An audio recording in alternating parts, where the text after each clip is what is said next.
This consignment of new bicycles imported to the Colombo port will not be up for sale in Sri Lanka's markets. Instead, they will be used by port workers so they can cut down the use of petrol and diesel in port operations. We initiated this concept back in late January to create the cycle path inside the port from Igurukade Junction to the CWIT, our latest terminal, for our employees and port users to use. And that cycle path is creating at the moment. The move is part of government efforts to cut demand for fossil fuels. Sri Lanka relies on imports of crude oil and refined petroleum products to meet its energy needs. But the country's foreign exchange reserves have run dry and it's defaulted on some foreign payments. That's curtailed its ability to buy fuel. India is sending 400,000 tons of diesel to help keep the wheels of the economy turning, but that cargo is not going to be available for use for at least 3 weeks. We need to be patient during the next 3 weeks that are going to be tough. It is important that we use fuel and gas sparingly during this period. Widespread protests that engulfed the country last month have already forced many officials to step down. And resentment is rising again as citizens are forced to endure extended power cuts and queue to fill up.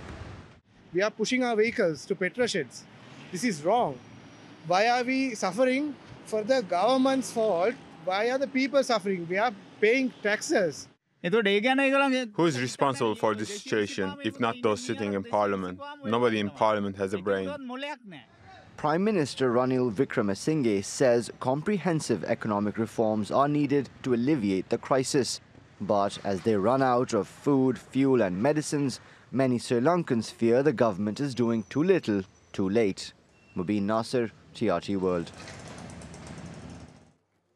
Rohan Samarajiva runs the think tank LIRNEAsia in Colombo. He says the fuel shortages are disrupting supply chains and leaving millions of households unable to cook meals.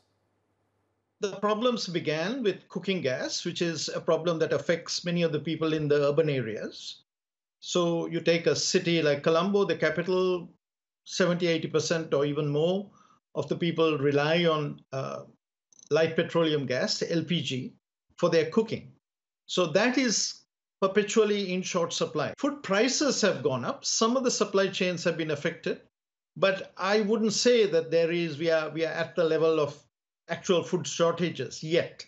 We expect some shortages to appear by about August.